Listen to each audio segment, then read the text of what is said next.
आज के सुंदर दिन के लिए जो परमेश्वर ने हमारे जीवन में ठहराया और हम सबको जीवित और सुरक्षित रखा। ये मौका दिया कि हम इस सुबह के समय में परमेश्वर की उपस्थिति में आए और हम उसकी आराधना करने पाए और उसके नाम की महिमा करने पाए। और सच में आज हम में से हर एक के लिए एक आनंद और खुशी का दिन है कि हम इस साल के क्रिसमस को सेलिब्रेट कर पा रहे हैं और आज तक हम जीवित और सुरक्षित पाए जा रहे हैं प्रभु की करुणा और दया की वजह से। और हम परमेश्वर का धन्यवाद देते हैं कि उसने हम सबको संभाला, सुरक्षित रखा, ये सुबह का समय दिया, इसलिए प्रभु का धन्यवाद हो। आइए अपने आंखों को बंद करेंगे और हम प्रार्थना करेंगे। अनुग्रहकारी सर्वशक्तिमान जीवित दयालु प्राकर्म प्रभु, हम आपको धन्यवाद देते हैं, आपके चरणों में आते हैं प्रभु। आपकी स्तुति और महिमा हो, तारीफ हो, जय जयकार हो प्रभु। आपने हम सबको अभी तक संभाला, सुरक्षित रखा, धन्यवाद। और परमेश्वर आज का ये नया दिन दिया, इसलिए धन्यवाद हो पवित्र परमेश्वर। इस सुबह के समय में परमेश्वर हम आपके सम्मुख आते हैं और आपके नाम को चढ़ाते हैं। आपकी स्तुति और प्रशंसा और तारीफ हो, जय जयकार हो पवित्र परमेश्वर। आज की सुबह के लिए धन्यवाद। तो प्रार्थना करते हैं कि वचनों के द्वारा आप हम में से हर एक के साथ में होकर बात करें, हमारी अगुवाई करें और हमें अपनी आत्मा से, अपने सामर्थ्य से भरपूर करें। आप पवित्र और पवित्र परमेश्वर है प्रभु। हम प्रार्थना करते हैं आज के वचन हमारे हृदय को छूने वाला, हमारे जीवन को बदलने वाला हो सके प्रभु। और प्रभु आज सच में हमारे जीवन में एक परिवर्तन और एक नया जीवन मिलने पाए प्रभु। सुनने वाले हर एक को, और प्रभु मैं खुद को आपके हाथ में थी, पवित्र आत्मा आप अगुवाई करें। आप बढ़ जाए, हम घट जाए। प्रार्थना सुनने के लिए धन्यवाद। इस प्रार्थना को हम प्रभु यीशु मसीह के नाम से मांगते हैं, सुने और ग्रहण करें। प्रार्थना प्रभु यीशु के नाम से मांगते हैं, आमेन। सबसे पहले आप सभी को मैरी क्रिसमस और प्रभु के इस सुंदर दिन जो प्रभु ने हमारे जीवन में जोड़ा, प्रभु का धन्यवाद हो। और परमेश्वर ने मुझे ये सुंदर सा मौका दिया कि आज के दिन में प्रचार करने का मौका दिया, इसलिए प्रभु का धन्यवाद हो। आइए हम अपने बाइबल को खोलेंगे, पुराना नियम याशाया की पुस्तक और वचन 9 अध्याय, याशाया की पुस्तक 9 अध्याय उसका वचन 6 पढ़ेंगे। याशाया की पुस्तक 9 अध्याय वचन 6। यहाँ पे ऐसे लिखा है, क्योंकि हमारे लिए एक बालक उत्पन्न हुआ, हमें एक पुत्र दिया गया है और प्रभुता उसके कांधे पर होगी और उसका नाम अद्भुत, युक्ति करने वाला, पराक्रमी परमेश्वर, अनंत काल का पिता और शांति का राजकुमार रखा जाएगा। हालेलुया। अब में से कुछ लोग बीच में आप माइक खोल के प्रेज द लॉर्ड, हालेलुया से बोल सकते हैं, ताकि मुझे लगे कि हम सब लोग यहाँ पर हैं, क्योंकि वैसे भी बहुत थोड़े लोग हम लोग ज्वाइन करते हैं। तो सब लोग बीच बीच में हम बोलते भी रहेंगे, ताकि हमें लगे कि हम सब साथ में मिलके सुन रहे हैं और सुना रहे हैं। ओके, तो जैसे हम यहाँ पे देखते हैं कि यशायाह की पुस्तक जो यशायाह नबी के द्वारा लिखी गई है, भविष्यवक्ता के द्वारा। और यशायाह भविष्यवक्ता यीशु मसीह के जन्म के बारे में क्या करता है, वो 400 साल पहले ही भविष्यवाणी करता है। और यहाँ पे जो भविष्यवाणी की गई है कि एक क्या होगा, हमारे लिए एक पुत्र दिया जाएगा और वो पुत्र क्या होगा, ओके, एक बालक जो है वो उत्पन्न हुआ, मतलब कि ऑलरेडी यहाँ पे जो भविष्य सकता है वो लिख चुका है कि एक बालक उत्पन्न होगा और वो क्या करेगा कि प्रभुता उसके हाथ में होगी और वो अद्भुत युक्ति करने वाला होगा, वो पराक्रमी परमेश्वर होगा, वो अनंत काल का पिता होगा और वो शांति का राजकुमार होगा। यहाँ पे हम देखते हैं यीशु मसीह के जन्म के मतलब एक भविष्यवाणी को देखते हैं, और साथ ही साथ हम यीशु मसीह के यहाँ पे एक अद्भुत बात को देखते हैं ना, उसको मीन्स 3 कैरेक्टर को हम देख सकते हैं कि जो वो मतलब यीशु मसीह जो जन्म लेगा, जो वो बालक उत्पन्न होगा, वो कैसा होगा, ऐसा यशायाह भविष्यवक्ता यहाँ पर बताता है। और जब हम नए नियम में देखते हैं, तो नए नियम में जब यीशु मसीह का जन्म होता है, तो यीशु मसीह क्या होता है कि प्रभुता उसके कांधे पर होती, मतलब उसका राज उसके खुद के हाथ में है। उसको कुछ जैसे दूसरे संसारिक राजा है उनके जैसे उसको अपना राज स्थापित करने की जरूरत नहीं है। वो एक यीशु मसीह एक ऐसा राजा हुआ कि वो एक बिना राजा बने और वो राजा हुआ, और कि बिना एक राजमहल की कहे कि हमने एक बिना बहुत राजाओं लोग के जैसे काम करना, बिना उसके काम के ही वो एक राजा बना और एक सबसे नम्र राजा बना। हम सबसे पहली बात यहाँ पर देखते हैं कि यीशु मसीह जब इस दुनिया में आया उसने एक नम्रता का सुसमाचार दिया कि कहे हम एक नम्रता का एक लेसन दिया, एक मतलब नम्रता का एक एग्जाम्पल बनकर यीशु मसीह इस दुनिया में आया। जब तक यीशु मसीह का जन्म हुआ तो जब तारे ने संदेश दिया मजूसी लोगों को कि एक राजा जन्मा है, तो मजूसी लोग ने ढूंढना चालू किया, देखना चालू किया कहाँ यीशु मसीह जन्मा होगा, किधर जन्मा होगा। तब जो तारा है उनको साथ में लेकर जाता है। तारा आगे के चलता है, मजूसी लोग पीछे पीछे चलते हैं। मजूसी लोग मैं ऐसा सोचती, इंसान होने के नाते वो लोग ऐसा सोच रहे होंगे कि शायद जो राजा है वो किसी राजमहल में जन्म लिया होगा, किसी अच्छा घर में होगा, किसी राजमहल में होगा, किसी बड़े राजा का बेटा होगा करके। तभी हम देखते हैं कि जो मजूसी लोग हैं वो लोग जब ढूंढते हुए जाते हैं तो वो लोग कहाँ पहुंचते हैं, हेरोदेस राजा के पास पहुंचते हैं। हेरोदेस राजा के राज्य में पहुंचते हैं और उसके मीन्स हेरोदेस के पास में जाते हैं। उनको ऐसे लग रहा था कि कोई राजा है तो किसी राजा का बेटा ही जन्मा होगा, तभी उनको भविष्यवाणी मिली है कि एक राजकुमार पैदा हुआ है और एक राजा ने जन्म लिया है। और जब हम देखते हैं कि अ, जो मजूसी थे वो लोग जब राजा हेरोदेस के पास में गए और राजा हेरोदेस से उन्होंने पूछा कि हमने एक तारा देखा है जो कि एक राजा का जन्म के बारे में बताता है और हम यहाँ आए हुए हैं उसे दंडवत करने के लिए। और जब हम बाइबल में आगे पढ़ते हैं लूका रचित सुसमाचार में 2 अध्याय में उसमें आगे कि जब ऐसा बात को बोलता है तो हेरोदेस राजा घबरा जाता है, वो विचार करने लगता है इस राज में मैं अकेले राजा हूँ और मेरे होते हुए दूसरा राजा कैसे हो सकता, कौन होगा दूसरा राजा, कैसा होगा। अगर दूसरा राजा हो जाएगा तो मेरा तो राज्य चला जाएगा, मेरी प्रजा चली जाएगी, मेरी कुर्सी चली जाएगी और मैं तो राजा के पद से हट जाऊंगा। शायद वो ऐसे बहुत से क्या चिंता किया होगा, शायद वो ऐसे बहुत बार विचारा होगा।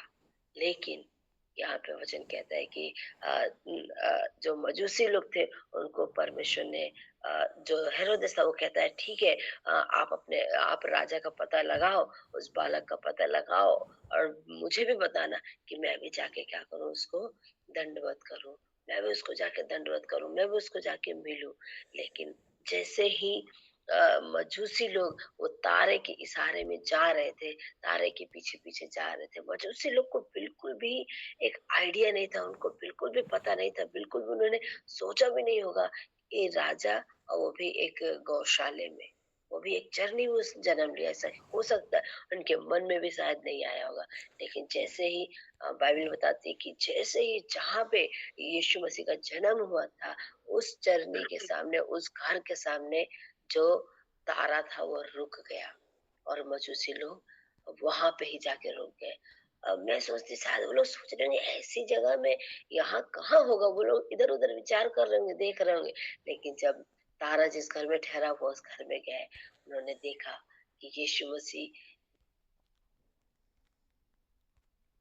बात करें कि गरीब से गरीब लोग उनका भी शायद बच्चे लोग बच्चे लोग ऐसा जर्नी में नहीं जन्म लिए होंगे, ऐसे खराब परिस्थिति में जन्म नहीं लिए होंगे, वो लोग भी कम से कम घर में अच्छी जगह जन्म लिए होंगे। लेकिन हम देखते हैं कि यीशु मसीह ने अपने आप को नम्र, दीन और अपने आप को शून्य बनाकर यीशु मसीह ने जर्नी में जन्म लिया, उस गौशाले में जन्म लिया जहाँ की जानवर रहते हैं, जहाँ पर मतलब कि कोई साफ-सुथरी जगह नहीं, जहाँ पे कोई भी अच्छी जगह नहीं है करके वहाँ पर यीशु मसीह ने जन्म लिया। हम देखते हैं कि जब मजूसी लोग वहाँ पे जाते हैं, वो लोग जो भी उनके पास भेंट होती है, सोना, मोर, लोबान, जो कुछ भी, वो अपनी भेंट को लेकर उस बालक यीशु को चढ़ाते हैं, यीशु मसीह को अर्पण करते हैं। तो आज मैं कहना चाहती हूँ कि जब परमेश्वर हमें अगुवाई करता है, जब परमेश्वर का आत्मा हमें अगुवाई करता है, तो हम उसके इशारे से, उसके निर्देश के अनुसार चले, उसके गाइडेंस के अनुसार चले। हम इधर उधर ना ताके, हम अपना मन अपना विचार ना लगाए, अरे इतने छोटी सी जगह में कैसे हो सकता है, अरे इतनी थोड़ी सी बात को परमेश्वर कैसे पूरा कर सकता है, अरे परमेश्वर क्या मेरे लिए ये पूरा करेगा? नहीं, परमेश्वर जैसे जैसे आपको अगुवाई कर रहा चला रहा है, वो एक सही रास्ता है और एक सही समय है। वैसे ही हम उसकी अगुवाई में चलते जाए, क्योंकि परमेश्वर हर एक के लिए एक सही समय निर्धारित करता है, और हर एक आशीषों के लिए और मनुष्य के जीवन में उद्धार के लिए, मनुष्य को अपनी ओर फेर कर लाने के लिए। इसलिए हम जल्दबाजी ना करें। अगर हम मान लो, सोचो कि मजूसी लोग सोचते हैं, अरे इतना दूर हम चल के आ गए, अभी तक आया ही नहीं, अरे यहाँ कहाँ होगा, वो तो कोई अच्छी जगह में होगा, ये नहीं होगा, शायद गलती से तारा रुक गया, कहीं दूसरी जगह होगा। लेकिन नहीं, उन लोग को जैसे जैसे उस तारे ने अगुवाई किया, और वैसे वैसे वो उसी के पीछे चले, और वहां पर जहां पर यीशु मसीह था वहीं पे जाके रुके। आज हमें भी, हम जब प्रभु के पीछे चलते हैं, तो हम ऐसा विचार ना करें हम कब तक चले, कितना चले करके। नहीं, जब तक प्रभु हमें अगुवाई करता है, जब तक परमेश्वर हमें कहता है चलने के लिए, चाहे किसी भी चीज के लिए, चाहे हमारी कोई प्रार्थना का उत्तर पाने के लिए हो, हमें इंतजार करने के लिए कहे, चाहे वो हमें किसी काम को करने के लिए कहे, चाहे वो हमारी सेवकाई के लिए, किसी भी चीज के लिए, वो जैसे हमें अगुवाई करता है, हमें वैसे ही उसकी अगुवाई के अनुसार चलना है, इधर-उधर हमें नहीं मुड़ना है। और दूसरी बात हम यहाँ पे देखते हैं कि वचन कहता है कि जैसे कि हमने पढ़ा कि क्या प्रभुता उसके कांधे पर होगी। मतलब परमेश्वर एक क्या बोले, एक बॉस जैसे ना, वो नम्र होकर चरनी में जन्म लिया, अपने आप को शून्य किया, लेकिन वो क्या एक प्रभु के जैसे था। और क्या वो प्रभु तो था ही, हम कहे, मतलब जैसे एक वो अगुआ था, एक लीडर था, और एक इस संसार की जो जिम्मेदारी थी, वो परमेश्वर के कांधों पे थी, और वो परमेश्वर के ऊपर थी। क्या चीज की जिम्मेदारी थी? मनुष्य का उद्धार करने की। जैसे हम जानते हैं कि परमेश्वर ने अपने इकलौते पुत्र यीशु मसीह को इस दुनिया में इसी पर्पस से, इसी उद्देश्य से भेजा कि जो मानव जात प्रभु से दूर हो गई है, जो इंसान मनुष्य आज प्रभु से दूर हो गए हैं, और कि उन्होंने अपने नाते को तोड़ लिया, उन्होंने पाप करके प्रभु से अलग हो गए, अपने रिश्ते को तोड़ लिया है। इसीलिए परमेश्वर ने यीशु मसीह को भेजा, कि यीशु मसीह के खून बहाने के द्वारा, यीशु मसीह के जीवन को अम, एक कुर्बान करने के द्वारा हर एक मनुष्य जाति का उद्धार हो। इसीलिए परमेश्वर ने एक उद्धार की जो जिम्मेदारी थी, वो यीशु मसीह को दी, और यीशु मसीह ने अपनी जिम्मेदारी को पूरा विश्वास योग्यता के साथ निभाया। उसने अपने जीवन को कुर्बान किया और हमें उद्धार दिया। जो उसका काम था, जो उसकी जिम्मेदारी थी, उसको उसने बहुत अच्छी तरीके से किया। आज हमें भी जो जो जिम्मेदारी दी जाती है, हम जो जो चीज में परमेश्वर हमें एक जिम्मेदार ठहराता है, जिम्मेदारियां देता है, चाहे वो हमारे सेवकाई की हो, चाहे परिवार की हो, चाहे आत्मिक जीवन की हो, चाहे वो किसी भी एरिया की क्यों ना हो, चाहे किसी पैसे के मामले में हो, हमारे काम के मामले में हो, हमारे किसी भी तरीके की कोई भी जिम्मेदारी प्रभु ने हमें दी है, हमें उसको विश्वास योग्यता के साथ, पूरी ईमानदारी के साथ, पूरी सच्चाई के साथ अपनी उस जिम्मेदारी को निभाना है। Excuse me। हमें पीछे नहीं हटना है, हमें उसमें डिस्क्वालीफाई नहीं होना है, मतलब हमें उसमें गिरना नहीं है कि हम ऐसा कुछ काम ना करें जिससे कि वो जिम्मेदारी के हम योग्य ना हो, और प्रभु उस जिम्मेदारी को किसी और को दे दे।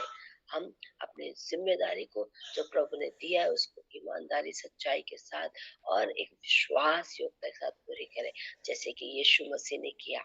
यीशु मसीह की जो जिम्मेदारी परमेश्वर ने दिया था, एक उद्धारकर्ता के रूप में इस दुनिया में आने की, और लोगों का उद्धार करने की, अपने जीवन को, अपने प्राण को मनुष्य जात के लिए देने की। आज हम भी अपनी जिम्मेदारी को पूरी तरीके से निभाए। जो भी जिम्मेदारी परमेश्वर ने, चाहे चर्च में किसी काम के लिए आपको जिम्मेदारी मिलती है, आपके पास्टर देते हैं कि मतलब आपका संस्था देती है, कोई भी देती है, उसको हम ईमानदारी से करें, उसको सच्चाई के साथ, विश्वास योग्यता के साथ करें। चाहे हम कहीं पे काम करते हैं, चाहे किसी ऑफिस में हो, और कि किसी भी एरिया में हम कुछ काम करते हैं, कि हम पढ़ाई करते हैं, कि हम कॉलेज जाते हैं, कि हम अपने घर पे हमारी कोई जिम्मेदारी है, या कि हमारे कुछ आत्म वरदानों की जिम्मेदारी प्रभु ने कुछ दी है, उसको हम विश्वास योग्यता के साथ निभाएं। आप सोच के देखो, अगर यीशु मसीह कहता नहीं, मुझे अपने जीवन को कुर्बान नहीं करना, मैं जिस मनुष्य को जानता नहीं हूँ, मैं क्यों उसके लिए अपने जीवन को दूं? अगर प्रभु ऐसे सोचता तो क्या आज हमारा उद्धार होता? क्या आज हम बचाए हुए होते? बिल्कुल नहीं। अगर हम आज बचाए हुए हैं, आज हम अपने आप को एक परमेश्वर के संतान ठहरा सकते हैं, कि आज हम चुने हुए हैं, पाप से बच गए हैं, वो सिर्फ और सिर्फ यीशु मसीह के प्रेम की वजह से, यीशु मसीह के विश्वास योग्यता की वजह से, कि पर यीशु मसीह अपने पिता का विश्वास योग रहा, जिसकी वजह से आज हम सब जीवित और हम सब जीवित और सुरक्षित और उद्धार पाए हुए हैं। नहीं तो आज हम उद्धार नहीं पा पाते। और इसलिए यीशु मसीह अपनी जिम्मेदारी के प्रति में क्या है, विश्वास योग रहा है। आज हमें भी अपने हर एक जिम्मेदारी, जो भी जिम्मेदारी मिली, जो भी आत्म वरदान मिले, जो भी काम मिले हैं, किसी भी, चाहे हमारे परिवार में किसी भी जगह में क्यों ना हो, हर एक चीज में हम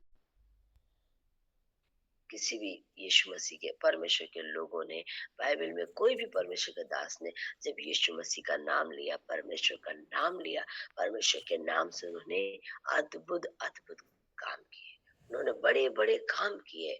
हम जब देखते हैं कि नया नियम में पतरस ने जब पतरस यूहन्ना मंदिर के किनारे से जा रहे थे, और एक जो लंगड़ा था वो भीख मांग रहा था, तब उसने भीख मांगी, कुछ मुझे दे दे।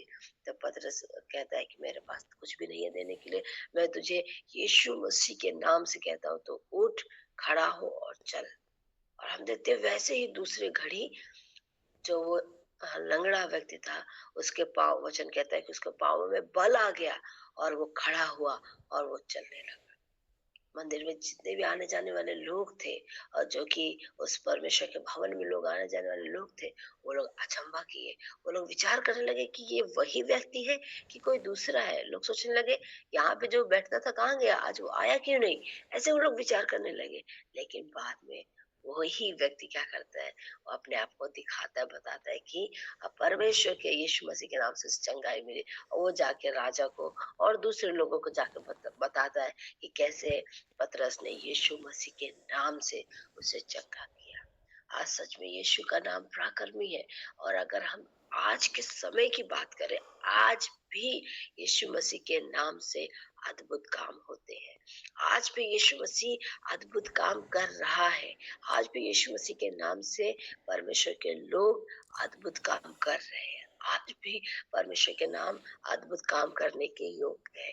अगर हम देखें, बहुत से लोग ऐसी बड़ी बड़ी बीमारी में बहुत लंबे समय से पड़े रहते हैं, लेकिन जब वो प्रभु के पास आते हैं, जब वो यीशु मसीह के नाम से प्रार्थना करते हैं, जब वो पिता पुत्र पवित्र आत्मा के नाम से प्रार्थना करते हैं, हमारे त्रिएक परमेश्वर के नाम से प्रार्थना करते हैं, उनकी बड़ी बड़ी बीमारी चली जाती है। बड़ी बड़ी बीमारियों से वो चंगाई पाते हैं।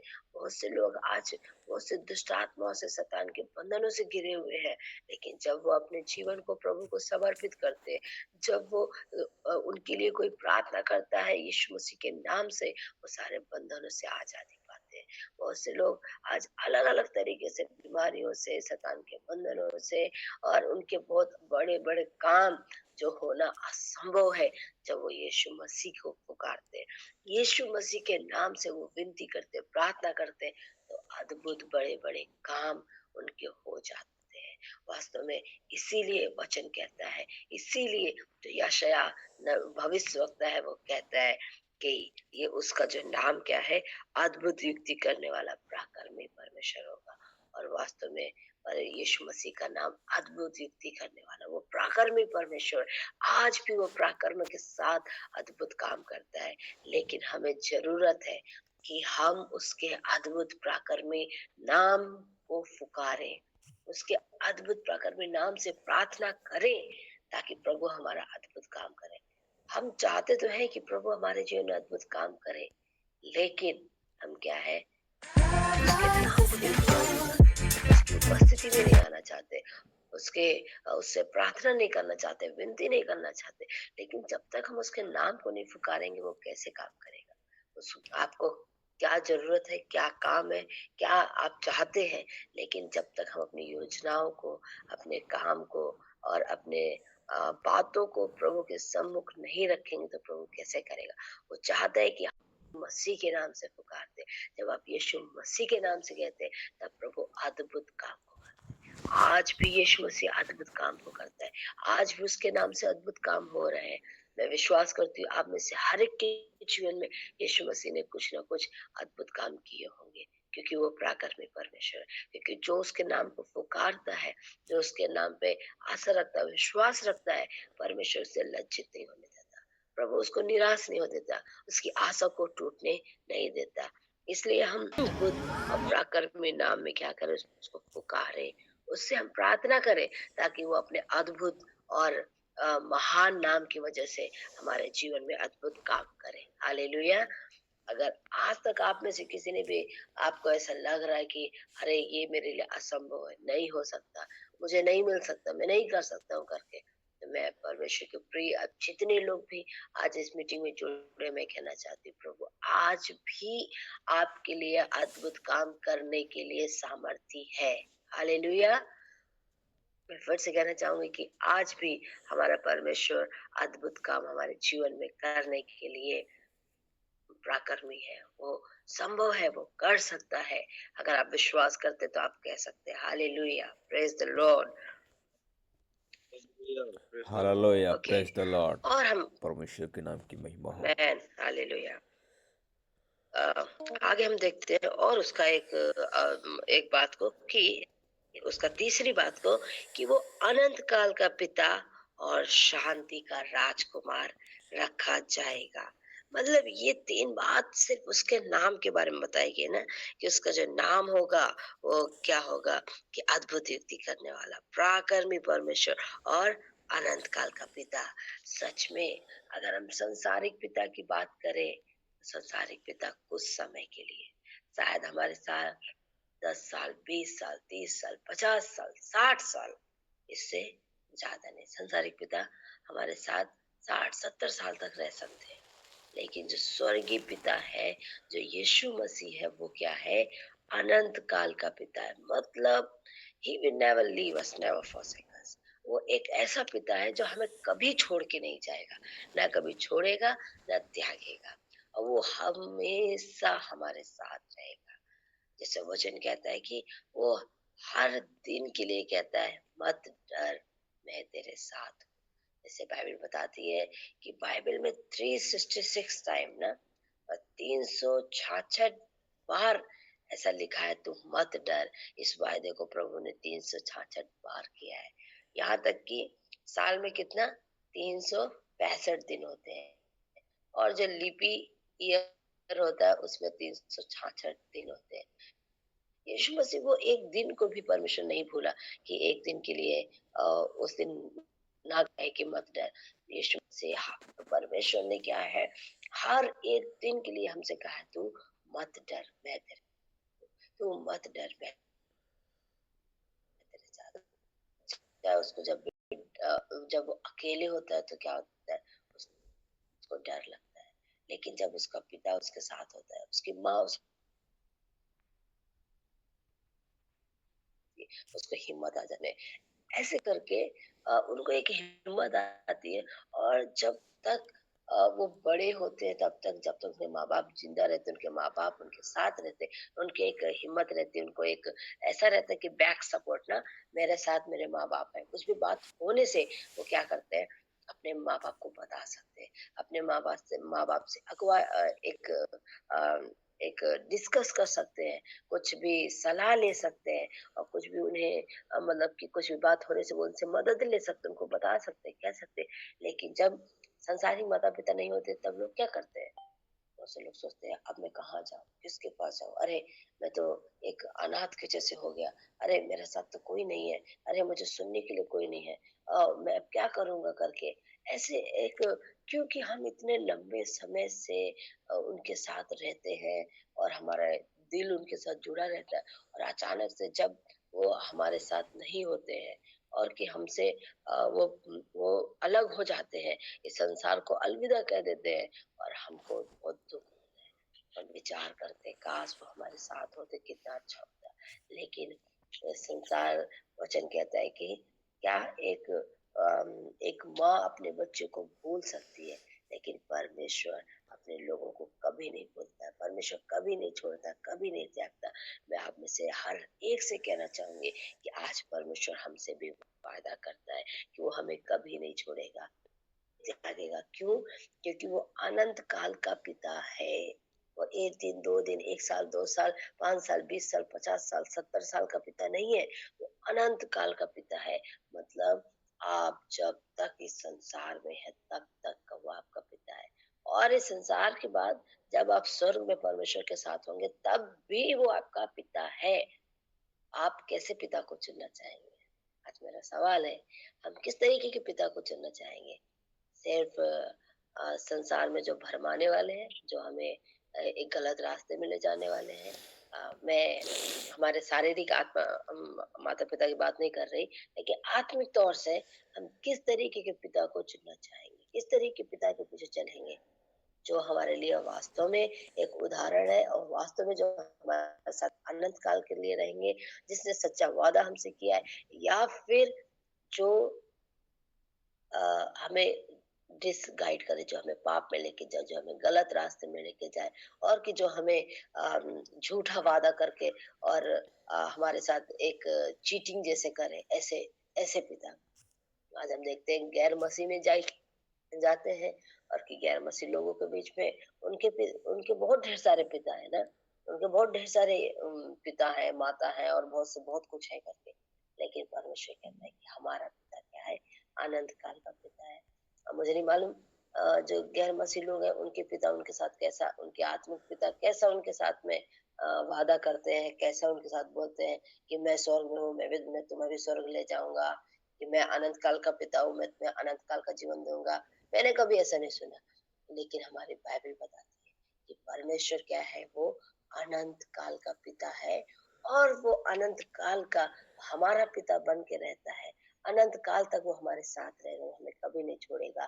तो हम जब तक इस संसार में तब भी और जब संसार के बाद उस स्वर्ग में हम परमेश्वर के पास जाएँगे, तब भी वो हमारा अनंत काल का पिता होगा।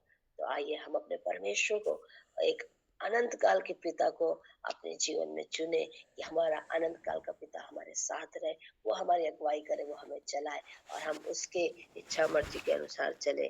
जैसे वो कहता है वो अनंत काल का पिता है, तो हम भी अनंत काल के उसके संतान ठहरे। हम सिर्फ कुछ समय को उसकी संतान ना ठहरे। सताव आने से, तकलीफें आने से, परेशानी आने से किसी और को अपना पिता ना बना ले, बल्कि हम अनंत काल तक, जिस तरीके उसने हमसे वादा किया है कि मैं अनंत काल का पिता हूँ, वैसे ही हम भी अनंत काल तक उसके संतान बन जाए, उसके संतान ठहर जाए, उसके संतान बनकर अनंत काल तक उसके पीछे पीछे पीछे चलते रहे जब तक इस संसार में रहे। और जब संसार से हम अलविदा कह दे, इस संसार से चले जाए, उसके बाद जब हम स्वर्ग राज में प्रभु साथ हो तब भी हम उसके पीछे चले। इसलिए अगर हमें स्वर्ग राज में अनंत काल तक उसका संतान बनना है तो हमें पहले इस संसार में रहकर उसकी एक अच्छी संतान बनकर, एक विश्वास योग्य संतान बनकर हमें जीना पड़ेगा। और वो हम कैसे जी सकते हैं? जब जीवन भर हम उसकी इच्छा को पूरी करेंगे, जब जीवन भर हम उसके पीछे पीछे पीछे पीछे चलते जाएंगे, उसकी इच्छाओं को, मर्जी को पूरा करते जाएंगे, तब हम उसकी संतान बनेंगे, तब हम उसके अनंत काल के वारिस ठहरेंगे, तब हम अनंत काल के उसके अपने खुद की एक क्या उसकी मतलब खुद की हम सिंहासन ना, कि हम कह सकते हैं उसके हम खुद के अपने वारिस ठहरेंगे, उसका हम अ, एक अपनी एक धन जैसे ठहरेंगे परमेश्वर के लिए।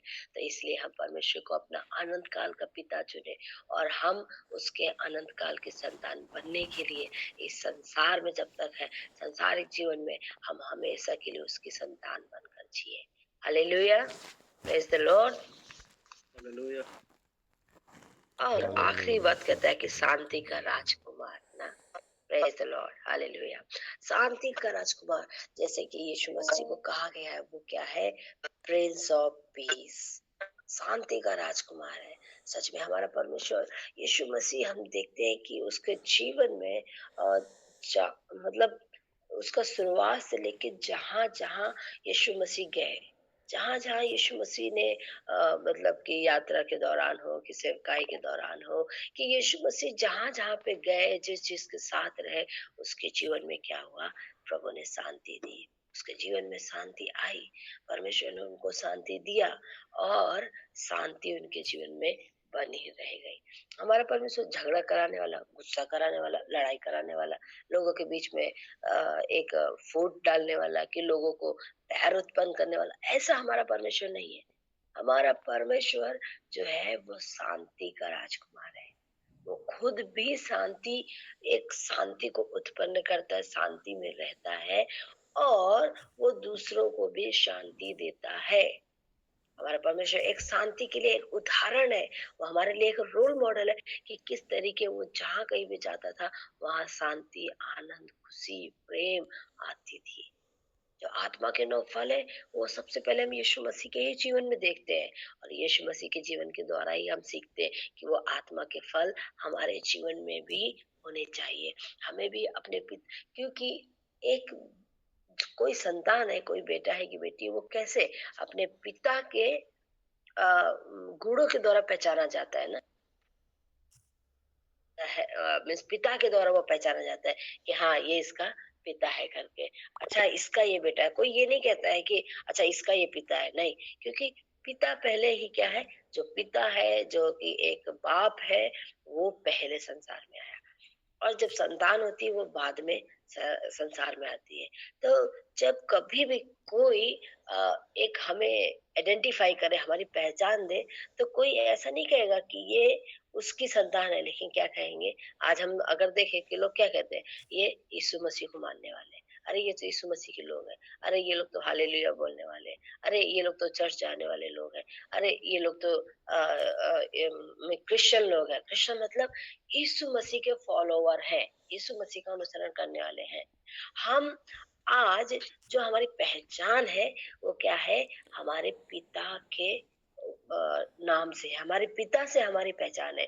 इसलिए जब हम अपने पिता की पहचान से, हमारी जो पहचान है, तो जैसा हमारा पिता है वैसे हमें भी बनना है। जैसा हमारा यीशु मसीह है वैसे हमें भी बनना है। वो शांति का राजकुमार है।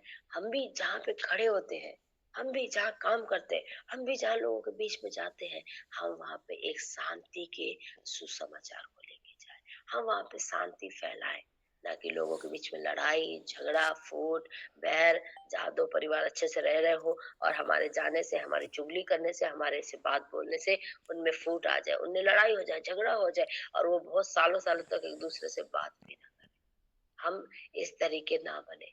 हम जैसे यीशु मसीह शांति फैलाने वाला था, शांति का राजकुमार था, शांति में रहता था, लोगों को शांति देता था, वैसे हम भी पीसफुल पीस मेकर बने ना, हम शांति देने वाले बने। हम लोगों के साथ एक, जहाँ पे रिश्ता टूट गया हो, वहां पे उस रिश्ते को जोड़ने वाले बने। जहाँ लोग कभी किसी से बात नहीं करते, हम एक उनके बीच में ऐसे प्रेम को उत्पन्न करने वाले बने कि वो एक दूसरे से फिर से एक अच्छा रिश्ता को रख सके। हम ऐसे व्यक्ति बने कि जहाँ पे लोग एक दूसरे से चिढ़ते हो, कि हम कहें एक दूसरे को पसंद ना करते हो, लेकिन हमारा वहाँ पे उठना बैठना, उनके साथ संगति करना, उनके बीच में एक प्रेम को लाने वाला बने, एक शांति को लाने वाला, एक दोस्ती को लाने वाला बने, और एक माफ करने वाला व्यक्ति बन सके। जब हम अपने जीवन से ना, हमें अपने जीवन से पिता को दिखाना है, हमें अपने पिता के जैसा बनना है।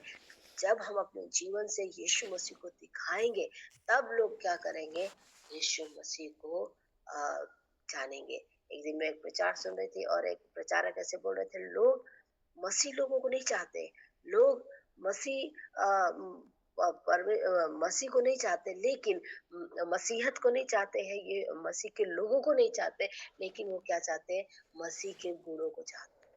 वो शांति चाहते हैं, आनंद चाहते हैं, प्रेम चाहते हैं, और एक आपस में लगाव को चाहते हैं, और एक अच्छे जीवन को चाहते हैं। वो आता किसके द्वारा है, परमेश्वर के द्वारा। लेकिन उनको उनको क्या है, ना मसीह लोग चाहिए, लोगों की जो रिश्ता टूट चुका है उसको हम जोड़ने वाले बने। आज हमें उस गैप में खड़े होने की जरूरत है। आज हमें उन तक जो लोग सच में अंधकार में है, जो लोग अभी तक शांति नहीं पाए, जो एक अभी तक तकलीफों में, और कहें कि लड़ाई में, झगड़े में, बैर में, और कि खुद में ही जलन में, गुस्से में, और कि बहुत से ऐसी बातों में जिससे उन्हें निकलने की जरूरत है, जिनसे उन्हें ऊपर आने की जरूरत है, और कि उद्धार के लिए उद्धार पाने की जरूरत है। आज हमें उस गैप में खड़ा होने की जरूरत है, हमें उस मध्यस्थ हमें बनना है, हमें उनके बीच में खड़े होना है, और हमें क्या करना है, दोनों तरफ से परमेश्वर का भी हाथ और मनुष्यों का हाथ ला के जोड़ने की जरूरत है। आज हम वो मध्यस्थ बने कि जो लोग आज प्रभु से दूर है, हम उनको प्रभु की ओर लाए, और उनके हाथ को प्रभु के हाथ में दे। आइए अपने आप को बंद करें और आज हम विचार करें, सोचे। जैसे कि आज सुबह में सोहन भाई गाना भी गा रहे थे ना, कि प्रभु तेरा अभिषेक अमन के राजकुमार ना। अमन मतलब शांति का, शांति के राजकुमार। प्रभु जैसे आप शांति में रहे, वैसे हम भी शांति में रहे, वैसे हम भी लोगों तक शांति का सुसमाचार फैलाए। आज इस क्रिसमस के समय में हम लोगों को आनंद का, खुशी का सुसमाचार दे। जिस तरीके तारे ने, स्वर्गदूतों ने आनंद को सुसमाचार दिया, गरड़ियों को दिया, मजूसी को दिया, और मरियम को दिया। जब कभी भी कोई भी स्वर्गदूत किसी भी व्यक्ति के पास जाता था, वो पहले यही बोलता था, peace be to the lord. मतलब आपको परमेश्वर की शांति मिले, शांति हो, और फिर वो अपनी बातों को बताता। आज आइए हम भी संसार में शांति बनाने वाले बने। आज हम भी, जो हमारा परमेश्वर जिसके ऊपर प्रभुता है, संसार की प्रभुता है, संसार की जिम्मेदारी है, जिम्मेदारी थी इस संसार को उद्धार देने की, पाप से छुड़ाने की, और उसने अपनी जिम्मेदारी को पूरी ईमानदारी के साथ, विश्वास योग्यता के साथ में पूरी किया। आज हम भी अपनी जिम्मेदारियों को पूरी तरीके से निभाएं। हम भी जिस भी तरीके की जिम्मेदारी परमेश्वर ने हमारे काम में, हमारे परिवार में, हमारे सेवकाई में, हमारे समाज में, हमारे लोगों के बीच में दिया है, उस जिम्मेदारी को हम पूरी तरीके से, उस जिम्मेदारी को हम अच्छे से करें। और परमेश्वर का जैसे वचन कहता है कि उसका नाम अद्भुत है। वास्तव में परमेश्वर के लोगों, आज भी परमेश्वर का नाम अद्भुत युक्ति करने वाला है। अगर आज हम भूल चुके हैं, या आज हम ऐसा सोच रहे हैं कि शायद मेरी जिंदगी में कोई अद्भुत काम नहीं हो सकता, मैं फिर से आपको याद दिलाना चाहूंगी इस क्रिसमस के समय में, आज इस क्रिसमस के दिन में, कि परमेश्वर आज भी आप में से हर एक के जीवन में अद्भुत काम करने के योग्य है। हमें सिर्फ उसके नाम में पुकारने के योग्य है। और आज हम इस संदेश को दूसरों को भी बताएं कि हमारा परमेश्वर अद्भुत युक्ति करने वाला पराक्रमी परमेश्वर है, अद्भुत कामों को करने वाला, अद्भुत योजनाओं को बनाने वाला, और उसको पूरा करने वाला पराक्रमी परमेश्वर है।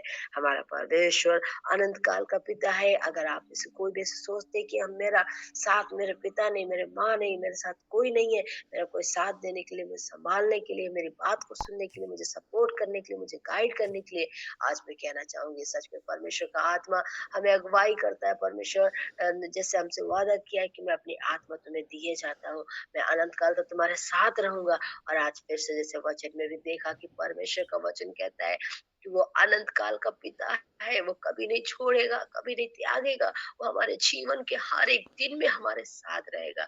ओ परमेश्वर, आपका धन्यवाद हो इस वायदे के लिए, धन्यवाद हो अनंत काल के पिता बनने के लिए प्रभु। सिर्फ और सिर्फ इस संसार में नहीं प्रभु जी, संसार के बाद भी जब हम स्वर्ग में आपके साथ होंगे, वहां भी परमेश्वर आप हमारे पिता होंगे। पाएंगे। वो परमेश्वर हम आपका धन्यवाद देते हैं प्रभु। आपका नाम प्रभु जी शांति का राजकुमार है प्रभु।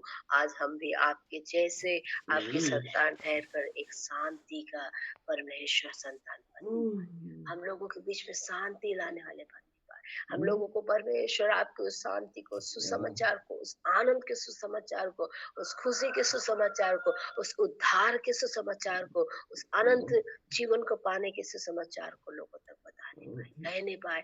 जो लोग आज पाप में, अंधकार में और अशांति में और तकलीफों में, निराशा में, अकेलेपन में पड़े हुए हैं परमेश्वर, उन तक हम आपके प्रभु शांति की रोशनी, उस रोशनी को, प्रेम को, आनंद को, खुशी को, साथ को और अनंत काल की पिता की बात को प्रभु तक पहुंचाने पाए कि कोई भी आज इस संसार में ऐसा न सोचने पाए वो अकेला है। कोई भी संसार में अपने आप को दुखी, निराश, हताश और लाचार न समझने पाए परमेश्वर। हर एक व्यक्ति परमेश्वर आपके प्रेम को, आपके अनंत काल के पिता होने के प्रेम को, पिता होने के अधिकार को प्राप्त करने पाए परमेश्वर।